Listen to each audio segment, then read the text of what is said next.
Hello दोस्तों, स्वागत है आप सभी का लर्न फन पर। और आज का जो हमारा लेक्चर है वहाँ पे हम लोग कंटिन्यू करेंगे tools of recombinant DNA technology वाले जो टॉपिक थे उनको। ओके, लास्ट लेक्चर में मैंने आप लोगों को ये बता दिया था कि किस तरीके से रिस्ट्रिक्शन एंजाइम्स जो है हमारी काम करती हैं। सो ये वाला पोर्शन हमारा कवर हो चुका था। अब पॉइंट है कि separation and isolation of DNA fragments and फिर नीचे है क्लोनिंग वेक्टर। अब ये separation and isolation of DNA fragment से हमारा क्या मतलब है, इसको ज़रा समझना पड़ेगा और इसको अच्छे तरीके से डिस्कस करना पड़ेगा।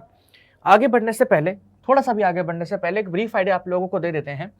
आप इसको खुद समझिए, थोड़ा अपने मतलब होता है ना कि अपने लॉजिक से। आपके पास एक होस्ट डीएनए है, मेरे को उससे मतलब नहीं है।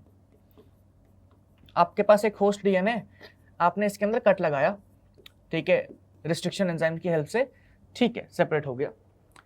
अब आपको इसके अंदर क्या है, अपनी डिजायर्ड जो भी जीन वगैरह है, आपको इसके अंदर अपनी डिजायर्ड जीन जो है, जीन ऑफ इंटरेस्ट भी कह सकते हैं आप इसको, जीन ऑफ इंटरेस्ट भी कह सकते हो, या आप कह सकते हो डिजायर्ड जीन, डिजायर्ड जीन, ठीक है। आपने अपनी डिजायर्ड जीन इसके अंदर इंसर्ट करनी है। अच्छा, ये डिजायर्ड जीन मान लेते हैं, हम लेते हैं किसकी, एलियन डीएनए से, एलियन ऑर्गेनिज्म से। तो मैं यहाँ पे लिख देता हूँ एलियन, हाँ, एलियन ऑर्गेनिज्म हमारा कोई। इस एलियन ऑर्गेनिज्म के अंदर एंटीबायोटिक रेजिस्टेंट जीन पड़ी है, एंटीबायोटिक रेजिस्टेंस यहाँ पे जीन है, ठीक है। अच्छा जी, अब इसका इतना बड़ा डीएनए है, इसका इतना बड़ा डीएनए है, ठीक है, हो सकता है और बड़ा हो। अब जो एंटीबायोटिक रेजिस्टेंट जीन जो है वो पूरे डीएनए पे थोड़ी ना पड़ी होगी, वो पड़ी होगी किसी स्पेसिफिक पोजीशन पे। हो सकता है यहाँ पे पड़ी हो, ठीक है, हो सकता है यहाँ पे पड़ी हो, कहीं स्पेसिफिक पोजीशन पे पड़ी होगी ना यार। तो हम क्या करेंगे, रिस्ट्रिक्शन एंजाइम्स को कट करवाएंगे। तो जब रिस्ट्रिक्शन एंजाइम्स को कट करेंगे तो बहुत सारी फ्रेगमेंट्स बनेंगी, बहुत सारी फ्रेगमेंट्स बनेंगी, बनेगी नहीं बनेगी, जो कि बहुत ही ज्यादा ऑब्वियस है। जब इसको हम रिस्ट्रिक्शन एंजाइम की हेल्प से कट करेंगे तो बहुत सारी फ्रेगमेंट्स बनेंगी। अब यहाँ पे क्या बोला था, separation and isolation of DNA fragments. ये सारी जो फ्रेगमेंट्स बन रही है इसको सेपरेट करना पड़ेगा। और मान लेते हैं कि हमारी ये वाली डिजायर्ड फ्रेगमेंट है या इसके अंदर हमारा जीन पड़ा है, तो इस वाली फ्रेगमेंट को हम लोगों को सेपरेट करके या निकालना पड़ेगा, आइसोलेट करना पड़ेगा। इसी वजह से या इसी कारण से इंपॉर्टेंट है ये जो हमारा नेक्स्ट स्टेप है, that is separation and isolation of DNA fragments. यहाँ पे आप देख भी लेते हैं एक बारी। नाउ एक मिनट रुको, हाँ जी, क्या बोला गया है, the cutting of DNA by restriction endonuclease results in fragments of DNA. जब आप रिस्ट्रिक्शन एंडोन्यूक्लियस से डीएनए को कट करते हैं तो डीएनए की फ्रैगमेंट्स बनती हैं। These fragments can be separated by a technique known as gel electrophoresis. ये फ्रैगमेंट्स को हम सेपरेट कर सकते हैं विद अ टेक्निक जिसको हम कहते हैं जेल इलेक्ट्रोफोरेसिस। अब थोड़ा सा भी आगे बढ़ने से पहले मैं आप लोगों को ये जो जेल इलेक्ट्रोफोरेसिस वाली टेक्निक जो है इसके बारे में बता देता हूँ, फिर हम क्यों सेपरेशन कर रहे हैं, थोड़ा सा उसका आइडिया लग गया है, बाकी सारी चीजें आपको साथ साथ पता लग जाएगी, ठीक है। अच्छा जी, अब उस पे आने से पहले, जेल इलेक्ट्रोफोरेसिस पे आने से पहले आपको पता है कि डीएनए जो होता है हमारा, इट इज नेगेटिवली चार्ज्ड, ठीक है। ये कैसा है, नेगेटिवली चार्ज है ना जी, क्योंकि इसके पास फॉस्फेट ग्रुप प्रेजेंट होता है, ठीक है, ओ नेगेटिव वहां पे प्रेजेंट होता है, तो इट इज नेगेटिवली चार्ज्ड। ये बस बात याद दिलानी थी आप लोगों को। जेल इलेक्ट्रोफोरेसिस में हम लोग क्या करते हैं, देखिए, आप लोगों ने क्लास 11th में या आप लोगों ने वैसे भी नॉर्मली भी अपने लैब्स के अंदर सुना होगा एग्रोस जेल के बारे में। एग्रोस जेल कह लो या अगर जेल कह लो, ठीक है, जो हम लोगों को जेलिडियम वगैरह से मिलती है। अच्छा, इस जेल के अंदर क्या होते हैं, बहुत ही छोटे छोटे पोर्स होते हैं, होते नहीं होते। आप लोगों ने जेल इलेक्ट्रोफोरेसिस एक और जगह पढ़ा है, दैट इज हमारा डीएनए फिंगरप्रिंटिंग। वहाँ पे भी मैंने आप लोगों को बताया था कि जो हमारे डीएनए की फ्रेगमेंट्स होती हैं उसको हम जेल इलेक्ट्रोफोरेसिस में डालते हैं और वहाँ पे जो डीएनए होता है वो सेपरेट करता है on the basis of size, ठीक है। तो हम क्या करेंगे, हमारे यहाँ पे एक पूरा का पूरा सेटअप है, आप इसको देख सकते हैं, ये आप लोगों का पूरा सेटअप है। इस सेटअप के अंदर यहाँ पे रखा हुआ है जेल, ठीक है, ये रहा जेल। इस जेल के ऊपर, ये लो इसको थोड़ा जूम कर देते हैं, ये देखो, इस जेल के ऊपर कुछ वेल्स बने हैं, ठीक है, यहाँ पे देखो इसके ऊपर वेल्स बने हैं, mixture of DNA molecules of different sizes. और इन ट्यूब्स के अंदर क्या है, डीएनए मॉलिक्यूल्स हमारे डिफरेंट साइजेस के। हम क्या करते हैं, हम डीएनए को यहाँ पे डालते हैं, ठीक है, नेगेटिव साइड की तरफ, क्योंकि डीएनए नेगेटिवली चार्ज होता है, नेगेटिव साइड पे डालते हैं, फिर नेगेटिव से पॉजिटिव हमारी इलेक्ट्रिक फील्ड स्टार्ट होती है, और डीएनए जो होता है बीइंग नेगेटिवली चार्ज्ड, वो under the influence of electric field move करता है टुवर्ड्स पॉजिटिवली एनोड। अच्छा, लेकिन जब वो मूव करता है तो इलेक्ट्रोफोरेसिस के टाइम पे जो ये जेल यूज हो रही है, इस जेल के अंदर बहुत छोटे छोटे पोर्स होते हैं, बहुत छोटे छोटे पोर्स होते हैं, ठीक है। तो उन पोर्स से या उन जेल के अंदर जो छोटे छोटे पोर्स हैं उनके थ्रू पास होकर के फ्रेगमेंट्स जो है आगे जाती हैं, ठीक है। तो जो बड़ी फ्रेगमेंट्स होगी जाहिर सी बात है पीछे की तरफ रुक जाएगी। आप इसको खुद समझिए इस तरीके से कि जो एक रास्ता है, उस रास्ता जो है वो धीरे धीरे करके पतला होता जाता है, पतला होता जा रहा है, पतला होता जा रहा है। यहाँ पे इसको कैसे समझिए कि एक मेन रोड है, मेन रोड पे बस चल जाती है, कार्स भी चल जाती हैं, बाइक भी चल जाती हैं, साइकिल भी चल जाती हैं। मेन रोड से जब हम किसी कॉलोनी के अंदर जाते हैं तो वहाँ पे सिर्फ कार्स चलती हैं, क्योंकि वहाँ पे जगह इतनी नहीं होती हैं। कॉलोनीज़ के फिर और अंदर हम जब मार्केट्स वगैरह में जाते हैं, गलियों में जाते हैं, तो वहाँ पे सिर्फ बाइक ही जा पाती है, गाड़ी नहीं जा पाती है। और अगर पतला रास्ता हो जाता है तो वहाँ पे साइकिल्स जा पाती हैं। तो एग्रोस जेल हमारा उसी तरीके से है, ठीक है। इसके अंदर पोर्स होते हैं, उन पोर्स के थ्रू बड़ी जो डीएनए की फ्रेगमेंट्स होती हैं वो पास नहीं हो पाती हैं, और छोटी वाली जो है आगे की तरफ चली जाती हैं। या आप कह सकते हैं कि यहाँ पे साइज के बेसिस पे डीएनए का सेपरेशन होता है। तो जिसका साइज छोटा होगा वो फटाक से फुर्ती से निकल करके यहाँ तक पहुँच जाएगा, ठीक है, या आगे तक पहुँच जाएगा। जिसका साइज बड़ा होगा वो यहीं पे रहेगा क्योंकि वो पास नहीं हो पाया।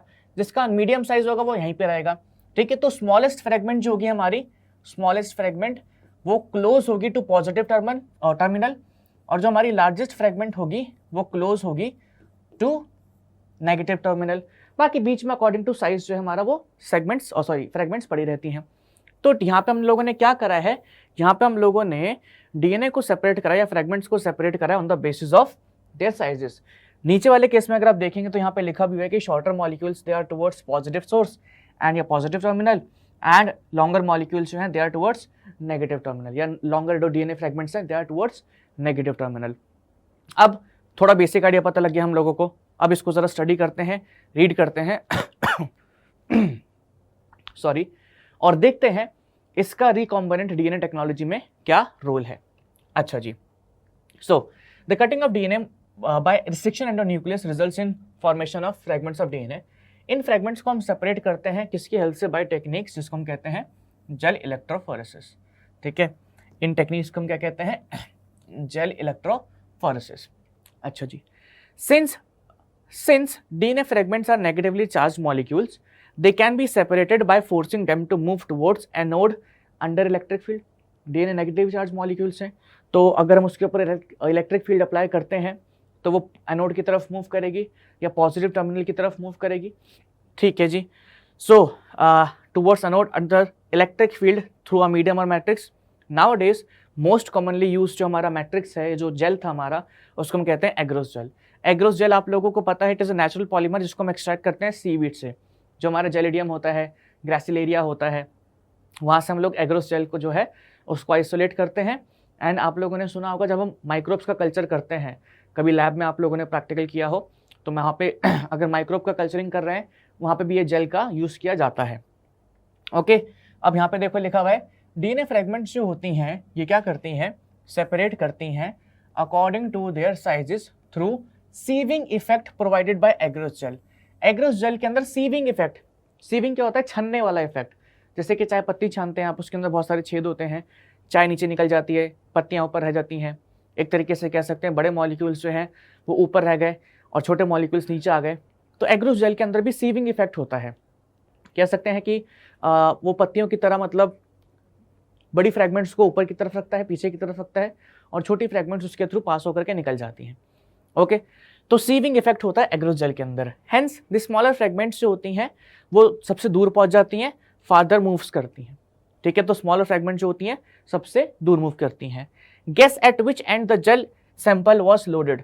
यहाँ पे पूछा गया कि किस एंड पे हम जेल का सैंपल जो है, या कह सकते हैं किस एंड पे जेल के अंदर हम लोग सैंपल को या डीएनए फ्रेगमेंट्स को लोड करेंगे, तो हम लोग नेगेटिव साइड पे उसको लोड करते हैं क्योंकि इलेक्ट्रिक फील्ड हमारी नेगेटिव से पॉजिटिव की तरफ जाती है। एक सवाल यहाँ पे हम लोगों से पूछा जाता है, आई गेस उस वाले चैप्टर के अंदर भी है, मॉलिक्यूलर बेसिस में भी है वो, कि जो डीएनए होती हैं, डीएनए फ्रेगमेंट्स जो होती हैं हमारी, वो सेपरेट करती हैं ऑन द बेसिस ऑफ, हमसे पूछा जाता है electric field, on the basis of charge, on the basis of size, on the basis of charge और साइज बोथ, या नन ऑफ द अबव। तो बहुत सारे बच्चे ना इसमें साइज और चार्ज मार्क कर देते हैं, बट यहाँ पे साफ साफ लिखा हुआ है कि जो डीएनए फ्रेगमेंट्स जो होती हैं, डीएनए फ्रेगमेंट्स जो है हमारी फ्रेगमेंट्स, ये रिजॉल्व करती हैं on the basis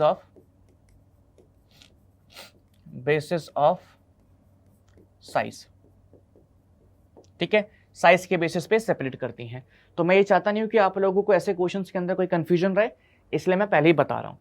now the separated DNA fragments can be visualised only after staining the DNA compound DNA with a compound known as ethidium bromide. Ethidium bromide हमारा एक substance होता है। आप क्या करें, इस जेल को इथीडियम ब्रोमाइड के अंदर डाल दीजिए, ठीक है, तो डीएनए के अंदर भी इथीडियम ब्रोमाइड आ जाएगा। अब जब आप यूवी रेस से एक्सपोजर करते हैं, ठीक है, मैंने यहाँ पे लगा रखा है वो इमेज, कोई बात नहीं, जब हम यूवी रेस से एक्सपोज करते हैं इसको, मैं एक बार नेक्स्ट क्लास में इमेज दिखा दूंगा वाली, तो ऑरेंज कलर के बैंड्स दिखाई देते हैं। ठीक है, इस जेल के ऊपर ऑरेंज कलर के बैंड्स जो हैं दिखाई देते हैं। So the separated DNA fragments can be visualise, उनको अगर देखना है तो कैसे देख सकते हैं, after staining DNA with compound known as ethidium bromide. तो यहाँ पे ये भी एक क्वेश्चन बनता है कि हम लोग डीएनए फ्रेगमेंट्स को जेल इलेक्ट्रोफोरेसिस में किसके थ्रू स्टेन करते हैं, तो इथीडियम ब्रोमाइड के थ्रू सेपरेट करते हैं, सॉरी स्टेन करते हैं, और उसको देखते हैं कौन सी रेडिएशन में है, तो यूवी रेडिएशन के अंदर उसको देखते हैं। ठीक है, हम लोग प्योर डीएनए को विजिबल लाइट में नहीं देख सकते विदाउट स्टेनिंग, क्योंकि बहुत ट्रांसपेरेंट सा थ्रेड होता है, नहीं दिखाई देता है। ओके, यहाँ पे लिखा you can see bright orange coloured bands of DNA in ethidium bromide stained gel expose to UV light. तो जैसे कि मैंने अभी कहा था कि ऑरेंज कलर के बैंड्स दिखाई देते हैं, I show you the picture, मेरे को लगा मैंने लगा रखा है बट वो मिस हो गया है, इट्स फाइन। नेक्स्ट क्लास में मैं आप लोगों को एक बार इमेज दिखा करके याद दिला दूंगा, देखो इस कलर के हम लोग ऑरेंज बैंड्स की बात कर रहे थे। ओके, सो उसमें कुछ भी मुश्किल नहीं है, बहुत ही बेसिक सा, बहुत ही सिंपल सा टेक्निक है। आप लोगों के एग्जाम में कभी कभी जेल इलेक्ट्रोफोरेसिस के ऊपर भी क्वेश्चन आ जाता है। The separated bands are cut out from agarose gel and extracted from gel piece, this step is known as क्या, इल्यूशन। नाउ अगेन एक और इंपॉर्टेंट पॉइंट है ये, ठीक है, हम लोगों ने सब कुछ विजुअलाइज वगैरह कर लिया, हम लोगों ने बैंड्स वगैरह देख लिए, ठीक है, सारी बातें, कोई दिक्कत नहीं है। अब हमें क्या करेंगे, ये जो जेल के अंदर हमारे डीएनए मॉलिक्यूल्स है इसको निकालेंगे बाहर, या जो हम लोग को चाहिए होगा वो वाला डीएनए फ्रेगमेंट निकालेंगे बाहर। ठीक है, और निकालने का जो प्रोसेस होता है ये, कि जो यहाँ पे लिखा है the separated bands of DNA are cut out from agarose gel, उसको एगरोस जेल से हम कट आउट करते हैं और एक्सट्रैक्ट करते हैं जेल पीस से। इस प्रोसेस को, इस स्टेप को हम कहते हैं elution. The DNA fragments purified in this way are used in constructing recombinant DNA by joining them with cloning vectors. तो हमारा जो डिजायर्ड डीएनए फ्रेगमेंट होता है उसको हम निकाल लेते हैं by the process of evolution, and उसको फिर हम जोड़ देते हैं अपने किसी के साथ, क्लोनिंग वेक्टर के साथ या प्लाज्मिड के साथ, या जिसमें भी आपको जोड़ना है वहाँ पे आप उसको जोड़ सकते हैं। अब एक सवाल आता है, हमसे सवाल पूछा जाता है कि भैया अब यहाँ पे इतनी सारी फ्रेगमेंट्स बन रही है, ये देखो यहाँ पे इतनी सारी फ्रेगमेंट्स बन रही है, भैया हमको कैसे पता लगेगा कि हमारी जो जीन है वो कौन सी वाली है, जो कि एक बहुत ऑब्वियस क्वेश्चन भी है। ठीक है, तो क्या होता है ना कि हम लोग जैसे जीन का हम लोगों ने पता लगाया कि हाँ भाई ये डीएनए फ्रेगमेंट है, तो हम ना एक रेडियो एक्टिव प्रोब कहते हैं, वो ना प्रोब डालते हैं। ठीक है, यहाँ पे जैसे हम लोगों ने क्या करा, जैसे इसमें डालने की जरूरत है प्रोब वगैरह, क्योंकि इसको हम डबल स्टैंडर्ड को तो सिंगल स्टैंडर्ड में कन्वर्ट कर नहीं रहे हैं, सो जरूरत है नहीं। ठीक है, साइज के बेसिस पे आप कह सकते हैं कि वो पता लगा सकते हैं अपने जो जीन का साइज होता है, जो उनकी ओरिजिनल जीन का साइज है और जो यहाँ पे जीन का साइज है, तो अप्रॉक्सीमेट एस्टिमेट लेकर के उसका थोड़ा पता लगा लेते हैं कि हाँ भाई अगर इतना छोटा डीएनए का साइज है तो कितना मतलब वो होगा। ठीक है, तो पता लगा लेते हैं। यहाँ पे एक और होता है रेडियो एक्टिव प्रोबिंग वगैरह वाला प्रोसेस भी होता है, उसको भी मतलब मैं इग्नोर कर रहा हूँ क्योंकि वो थोड़ा कन्फ्यूजन हो जाएगा आपके लिए, तो वो मैं बता नहीं रहा हूँ। बट एक रेडियो एक्टिव प्रोबिंग का भी प्रोसीजर होता है। ठीक है, उसमें मैं आपको बता देता हूँ होता क्या है। कभी कभी जैसे यहाँ पे तो डीएनए यूज़ हुआ है अपना, हम कभी कभी क्या करते हैं ना कि डीएनए हमारा डबल स्टैंडर्ड है, हम उसको पहले सिंगल स्टैंड में कन्वर्ट कर लेते हैं। ठीक है, सिंगल स्टैंड में कन्वर्ट करके पूरा जेल इलेक्ट्रोफोरेसिस करते हैं। अब मैं क्या करता हूँ, जो मेरी डिजायर्ड जीन थी ना, सुनना इसको ज़रा ध्यान से, मैंने अपना डीएनए फ्रैगमेंट जो था, ठीक है, उसको सिंगल स्टैंड में कन्वर्ट कर दिया, मैंने इलेक्ट्रोफोरेसिस रन किया। ठीक है, अब मेरी जो डिजायर्ड जीन थी वो पोर्शन में कट करता हूँ या वो पोर्शन में बैक्टीरिया से लेता हूँ। ठीक है, ये जो डिजायर्ड जीन का जो न्यूक्लियोटाइड सीक्वेंस था उसको मैं लेता हूँ, उसको इसके अंदर एक रेडियो एक्टिव मटेरियल लगा देता हूँ और उसको इस जेल में छोड़ देता हूँ या सोल्यूशन में छोड़ देता हूँ। तो हमारी जो वो फ्रेगमेंट होगी सिंगल स्टैंडर्ड, वो जा करके इस डीएनए के पीस से बाइंड कर जाएगी। ठीक है, तो इस तरीके से भी हम लोग ले लेते हैं। अल्टीमेटली जब हमारा ऑल्टरनेट या कॉम्प्लीमेंट्री सीक्वेंस होगा वो जाके इससे बाइंड करेगा तो हमको पता लग जाएगा, क्योंकि वो रेडियो एक्टिव मेटल से जुड़ा हुआ है। फिर वहाँ से उसको मैं निकाल के पूरी की पूरी जीन को प्लाज्मिड में डाल सकता हूँ।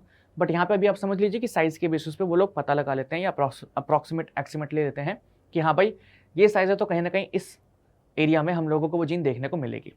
ठीक है, अच्छा अब यहाँ पे क्या बोला गया है, we know that plasmids and bacteriophage have ability to replicate within bacterial cell independent of control of chromosomal DNA. So plasmid जो होते हैं हमारे, जो बैक्टीरियल सेल के अंदर प्रेजेंट होते हैं, वो रेप्लिकेट कर सकते हैं एंड वो क्रोमोसोमल डीएनए पे डिपेंड भी नहीं करते हैं कि हाँ भाई वो डिवाइड करेगा तो मैं डिवाइड करूंगा, नहीं। प्लाज्मिड का replication is independent of chromosomal DNA of bacteria. उसी तरीके से बैक्टीरियोफाज जो होता है, अगर वो किसी बैक्टीरिया को इन्फेक्ट कर रहा है तो उसका डीएनए भी रेप्लिकेट कर जाएगा, उसका भी क्रोमोसोमल डीएनए के ऊपर कोई भी रिस्पॉन्सिबिलिटी नहीं होती या कोई भी कनेक्शन नहीं होता है। Bacteriophage because of their high number per cell have very high copy number of their genome within bacterial cell. Some plasmids may have only 1 or 2 copies per cell, whereas other may have 15 to 10 copies per cell. Their number can go even higher if we are able to take an link an alien piece of DNA with bacteriophage or plasmid DNA. We can multiply its number equal to copy number of the plasmid or bacteriophage. अब यहाँ पे क्या बात बोली गई है, आप लोगों ने सेपरेशन एंड आइसोलेशन सब कुछ कर लिया है। अब आप क्या करेंगे, आप अपनी डिजायर्ड जीन को ऐड करेंगे किसमें, प्लाज्मिड में। ठीक है, अच्छा प्लाज्मिड ही जरूरी नहीं है कि क्लोनिंग वेक्टर हो। इसको थोड़ा ऐसे समझिए कि मॉस्किटो डिसीज स्प्रेड करता है, ठीक है वो एक वेक्टर है, लेकिन क्या सारे डिसीज मॉस्किटो ही स्प्रेड करता है? क्या हाउस फ्लाई डिसीज स्प्रेड नहीं करती तो वो एक वेक्टर नहीं कहलाएगी? तो वही कहने का मतलब है कि सिर्फ प्लाज्मिड ही वेक्टर्स नहीं होते हैं। हर एक वो ऑर्गेनिज्म जो जीन को साथ जोड़ करके उसको दूसरे ऑर्गेनिज्म में डाल सके उसको हम इसमें काउंट कर सकते हैं। उसको हम मतलब बेसिकली बोल सकते हैं कि मतलब वो हमारा एक तरीके से क्या है, वेक्टर है। जैसे कि अगर मान लो मैंने क्या करा, मैंने जीन को ना बैक्टीरियोफाज के उसमें डाल दिया। वायरस की अगर आपको इन्फेक्शियस साइकिल पता होगी, वायरस की अगर आप लोगों को इन्फेक्शन साइकिल पता होगी, ठीक है, तो आप लोगों को मैंने HIV वायरस के बारे में भी डिस्कशन कर रखा है आप लोगों के साथ। होता क्या है कि वायरस जो है हमारा वो अपना डीएनए जोड़ लेता है किसके साथ, होस्ट डीएनए के साथ, और उसको पूरा का पूरा क्या कर लेता है, कंट्रोल कर लेता है, पूरा का पूरा कंट्रोल कर लेता है। अब जितनी बारी होस्ट का डीएनए डिवाइड करेगा उतनी बारी वायरल डीएनए भी डिवाइड करेगा, उतनी ही बारी वायरल डीएनए भी क्या करेगा, डिवाइड करेगा। एक बारी फिर से मैंने क्या बोला कि वायरस जो है एक बैक्टीरिया को कैसे इन्फेक्ट करता है, किसी भी सेल को कैसे इन्फेक्ट करता है, वो अपना डीएनए होस्ट के डीएनए के साथ जोड़ देता है। ठीक है, अब जितनी बारी होस्ट का डीएनए डिवाइड करेगा उतनी बारी वायरल का डीएनए भी डिवाइड करेगा। जब होस्ट के डीएनए का रेप्लिकेशन और ट्रांसक्रिप्शन होगा, वायरल डीएनए का भी ट्रांसक्रिप्शन होगा। जब ट्रांसलेशन होगा तो वायरल का भी ट्रांसलेशन होगा। तो आप ऐसा भी कर सकते हैं कि आप बैक्टीरियोफाज के डीएनए के साथ अपनी डिजायर्ड जीन जोड़ दीजिए। आप क्या करिए, आप बैक्टीरियोफाज जो है, बैक्टीरियोफाज है ना जी, उसके डीएनए के साथ आप अपना डिजायर्ड जीन जोड़ दीजिए। डिजायर्ड जीन आपने जोड़ दिया। जब डिजायर्ड जीन आप लोगों ने जोड़ा तो फिर जब बैक्टीरियोफाज इन्फेक्ट करेगा किसको, होस्ट सेल को, तो वो अपने वायरल डीएनए को, क्योंकि आपने क्या करा है, वायरल डीएनए के अंदर डिजायर्ड जीन जोड़ दी है, तो जब बैक्टीरियोफाज इन्फेक्शन करेगा तो वो होस्ट के साथ क्या करेगा, वायरल डीएनए जोड़ेगा, और वायरल डीएनए के अंदर क्या है, डिजायर्ड जीन भी है। तो जब रेप्लिकेशन होगा तो डिजायर्ड जीन का भी होगा, जब ट्रांसक्रिप्शन होगा तो डिजायर्ड जीन का भी होगा, जब ट्रांसलेशन होगा तो डिजायर्ड जीन का भी होगा। एंड सिंस वायरस जो है वो बैक्टीरिया की पूरी जो मशीनरी है, या कह सकते हैं किसी भी सेल के अंदर जब वो जाता है तो उसकी पूरी मशीनरी को वो कंट्रोल कर लेता है, तो आप ये भी कह सकते हैं कि यहाँ पे वायरस हमारा जितना चाहेगा उतनी कॉपी ऑफ क्या कहते हैं डीएनए की बना सकता है, उतना ही ट्रांसक्रिप्शन या ट्रांसलेशन वगैरह करवा सकता है। ठीक है, एक बार इसको फिर से जरा ध्यान से देखते हैं। चलिए, ओके, सो बेसिक आइडिया हम लोगों को पता लग गया है कि किस तरीके से वायरस जो है इन्फेक्शन करता है, यानी कि बैक्टीरियोफाज इन्फेक्शन कर रहा है, और किस तरीके से हम बैक्टीरियोफाज को एज वेक्टर यूज कर सकते हैं। ठीक है, सो अब यहाँ पे क्या बोला गया है कि you know that plasmids and bacteriophage have ability to replicate within bacterial cell independent of control of chromosomal DNA. Control of chromosomal DNA कुछ भी नहीं वहां पे काम करता है। Bacteriophage because of their high number per cell have very high copy number of their genome. ठीक है, बैक्टीरियोफाज की खास बात क्या है कि थोड़ा फास्ट रेप्लिकेट करते हैं, तो उनका हाई कॉपी नंबर हम लोगों को देखने को मिलता है किसके अंदर, विद इन बैक्टीरियल सेल के अंदर। बट प्लाज्मिड्स जो होते हैं, ठीक है, इनके अंदर या किसी भी बैक्टीरियल सेल की बात करूं तो वहां पे हम लोगों को प्लाज्मिड का कॉपी नंबर कम ही देखने को मिलता है, 102 प्लाज्मिड होते हैं। कुछ कुछ ऐसे भी होते हैं बैक्टीरियल सेल जहां पे 15 से 20 कॉपीज होती हैं। ठीक है, एंड देयर आर केसेस जहां पे दिस नंबर कैन गो मतलब इवन हायर। ठीक है, now if we are able to link an alien piece of DNA with bacteriophage और प्लाज्मिड डीएनए, हम क्या करवा सकते हैं, हम उसका नंबर जो है वो equal to the copy number of plasmid और बैक्टीरियोफेज के जीनोम के बराबर करवा सकते हैं। बहुत ही सिंपल सा लॉजिक है। अगर मैं आपके हाथ पे एक कपड़ा बांध दूं और आपको बोलूं मैं भागो, तो वो कपड़ा भी उतना ही डिस्टेंस कवर कर लेगा आपके साथ साथ जितना डिस्टेंस आपने कवर किया होगा। Same happens with the plasmid and bacteriophage. अगर मैं क्या कहते हैं कोई प्लाज्मिड के साथ डीएनए जोड़ रहा हूं तो और अगर वो प्लाज्मिड रेप्लिकेट कर रहा है तो जितनी कॉपी प्लाज्मिड की बनेगी उतनी ही हमारे जीन की बनेगी। अगर मैं बैक्टीरियोफाज के अगर मैं बैक्टीरियोफाज के डीएनए में कोई जीन डाल रहा हूं तो जितना बारी हमारा बैक्टीरियोफाज का जीनोम या डीएनए रेप्लिकेट करेगा या जेनेटिक मटेरियल रेप्लिकेट करेगा, उतनी ही बारी हमारा जो उतनी बारी हमारा जो डिजायर्ड जीन है उसकी कॉपी बनेगी। ठीक है, vectors used at present are engineered in such a way that they help easy linkage of foreign DNA and selection of recombinants and non-recombinants। ये एक important point है। ठीक है, अभी जो वेक्टर्स बने हैं या मतलब जो वेक्टर्स डिस्कवर किए हैं, ये जिनको जेनेटिकली इंजीनियर करके बनाया गया है, इस तरीके से बनाया गया है कि इजीली उसके अंदर फॉरेन डीएनए लिख जाए, ये बात समझ में आती है। लेकिन selection of recombinants and non recombinants, देखिए भाई हम ये कह रहे हैं कि आप लोग डिजायर्ड जीन को जोड़िए किसके साथ, प्लाज्मिड के साथ। कैसे जोड़ोगे, ऐसा हाथों से तो जोड़ोगे नहीं। अब क्या करोगे, आप जो अपनी डिजायर्ड जीन होगी, डिजायर्ड जीन जो होगी और जो वेक्टर डीएनए होगा प्लस में वेक्टर डीएनए, उसको साथ में रख दोगे या साथ में डाल दोगे सेम रिस्ट्रिक्शन एंजाइम से कट करवा के, और साथ में डाल दोगे आप लोग क्या, डीएनए लाइगेस। डीएनए लाइगेस अब जुड़ा नहीं जुड़ा हमको नहीं पता, जुड़ा नहीं जुड़ा हमको नहीं पता है। और यही रीजन होता है कि हम लोग जब भी एक्सपेरिमेंट करते हैं बायोटेक के अंदर, तो हम लोग मल्टीपल कॉपीज वगैरह या मल्टीपल चीज़ों के साथ एक्सपेरिमेंट करते हैं। हम सिर्फ एक पॉसिबिलिटी के साथ एक्सपेरिमेंट नहीं करते, क्योंकि ज़रूरी नहीं है कि प्लाज्मिड के साथ डिजायर्ड जीन जुड़ी जाएगी या वेक्टर डीएनए के साथ डिजायर्ड जीन हमारा जुड़ ही जाएगा। It is not possible always. हाँ, जुड़ सकता है विच इज़ फाइन, बट हमेशा थोड़ी ना मतलब पॉसिबिलिटी होगी कि जुड़ ही जाएगा, क्योंकि 100% क्या कहते हैं तो कहीं पे भी वो होता ही नहीं है, पॉसिबिलिटी होती ही नहीं है। तो अब हमारा सवाल ये होता है कि हम वेक्टर को इस तरीके से बनाते हैं कि हम वहाँ पे क्या कर सके, एक तो इजीली फॉरेन डीएनए को लिंक कर सके, दूसरा selection of recombinants and non recombinants. देखो रिकॉम्बिनेंट्स कौन से होंगे, रिकॉम्बिनेंट वो होगा जहां पर हमारा डिजायर्ड जीन जो है, ठीक है, जहां पर हमारा जीन जो है वो जुड़ चुका है किसके साथ, वो जुड़ चुका है प्लाज्मिड के साथ, या आप कह लो कि वेक्टर डीएनए के साथ, वेक्टर डीएनए के साथ। नॉन रिकॉम्बिनेंट्स कौन से होंगे, नॉन रिकॉम्बिनेंट्स कौन से होंगे, जहां पे हमारा ये जो डिजायर्ड जीन है वेक्टर डीएनए के साथ नहीं जुड़ा है, ये हमारे नॉन रिकॉम्बिनेंट्स होंगे। ठीक है, जाहिर सी बात है ना, रिकॉम्बिनेंट डीएनए बनना नहीं बनना हमेशा पॉसिबल नहीं होगा। तो हम पता कैसे लगाएंगे, जैसे कि आपको लगा कि हाँ भाई चलो ठीक है, जैसे एग्जांपल के तौर पे मैंने ये जीन लिया, ठीक है, यहाँ पे मैंने प्लाज्मिड लिया, यहाँ पे मैंने दोनों को एक साथ रख दिया। मेरे को नहीं पता कि यार ये जुड़े हैं नहीं जुड़े हैं, मैंने इस प्लाज्मिड को डाल दिया किसके अंदर, या इस वेक्टर को मैंने डाल, चलो वेक्टर ही कह लो, इस वेक्टर को मैंने अब मिक्स कर दिया था, डीएनए लाइगेस डाल दी थी। अब मेरे को नहीं पता ना कि जुड़ा ही नहीं जुड़ा, तो मेरे को कैसे पता लगेगा कि रिकॉम्बिनेंट प्लाज्मिड बना है या नहीं बना है।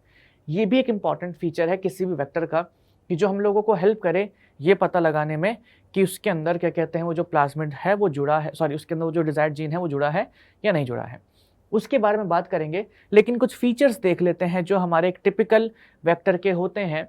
और वो कौन कौन से फीचर्स हैं? सबसे पहले क्या बोला गया? Origin of replication. एक वेक्टर के अंदर there should be origin of replication, क्योंकि जैसे कि हम लोगों ने बोला था कि अगर आप किसी डीएनए जीन, डिजायर्ड जीन को सेल के अंदर इंट्रोड्यूस कर रहे हैं तो रेप्लिकेट नहीं करेगी। नहीं करेगी क्यों? क्योंकि उसके पास ओरिजिन ऑफ रेप्लिकेशन का सीक्वेंस नहीं है। सो अगर आप लोगों को कुछ करवाना है, रेप्लिकेशन वगैरह करवाना है, तो आप वेक्टर में ऑलरेडी क्या रखिए?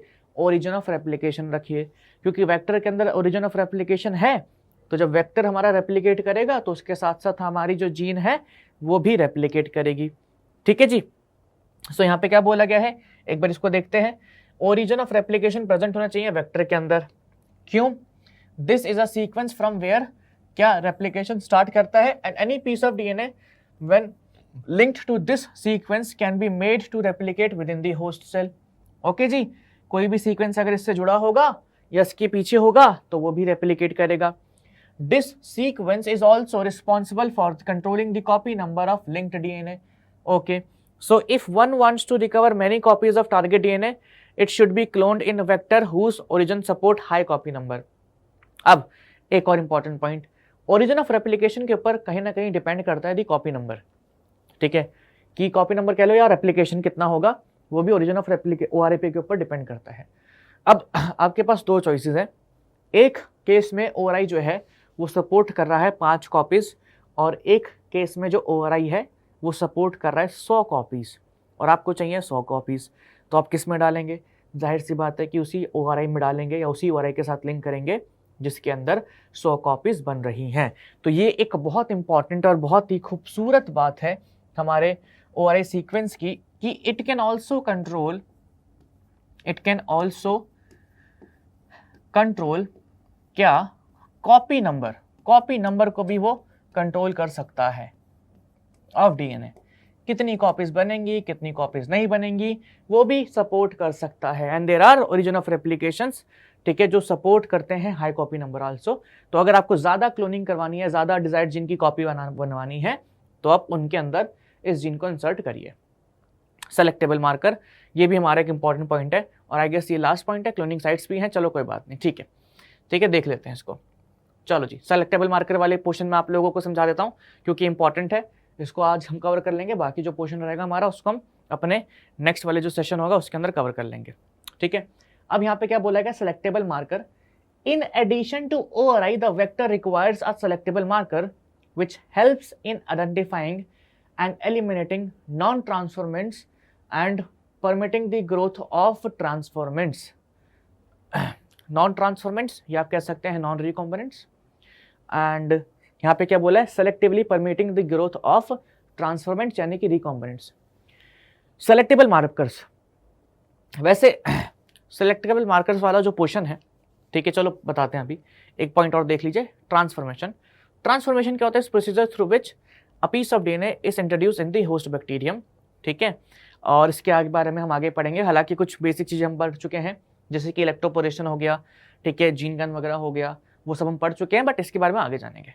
नाउ सेलेक्टेबल मार्कर हम लोगों को क्यों चाहिए?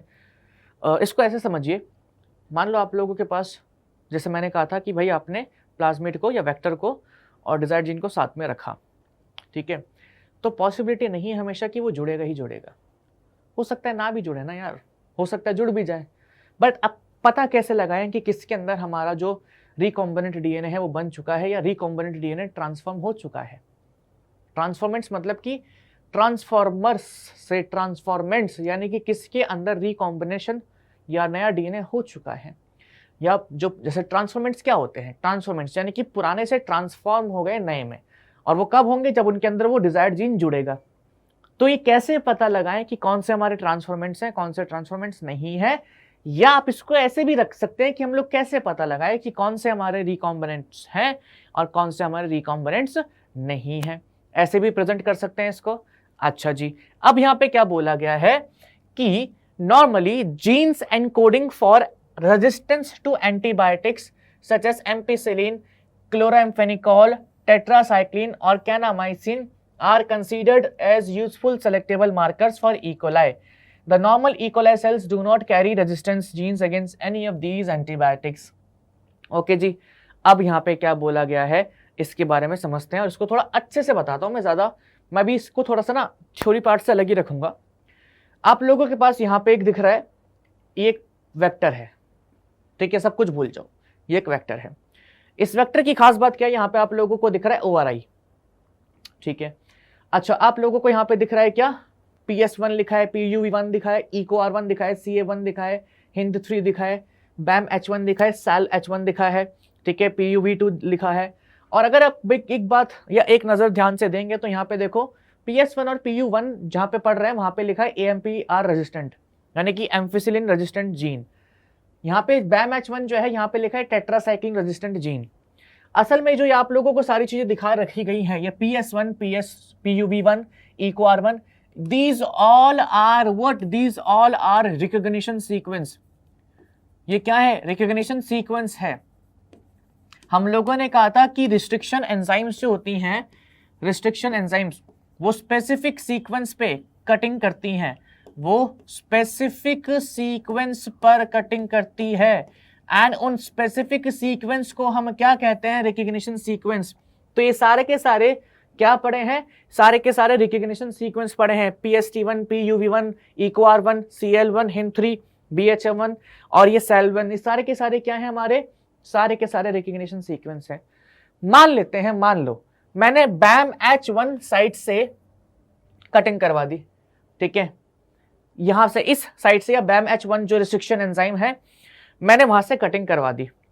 अब मैंने कटिंग करवा दी और यहां पे मैंने जीन जो है, अपना डिजायर्ड जीन जो है यहां पे मैंने इंसर्ट कर दिया, ठीक है। बीच का जो भी प्रोसेस है, सेपरेशन एंड ये बाकी सारी चीजें, आइसोलेशन वाला, वो सब कुछ हो कर चुका है, कोई दिक्कत नहीं है।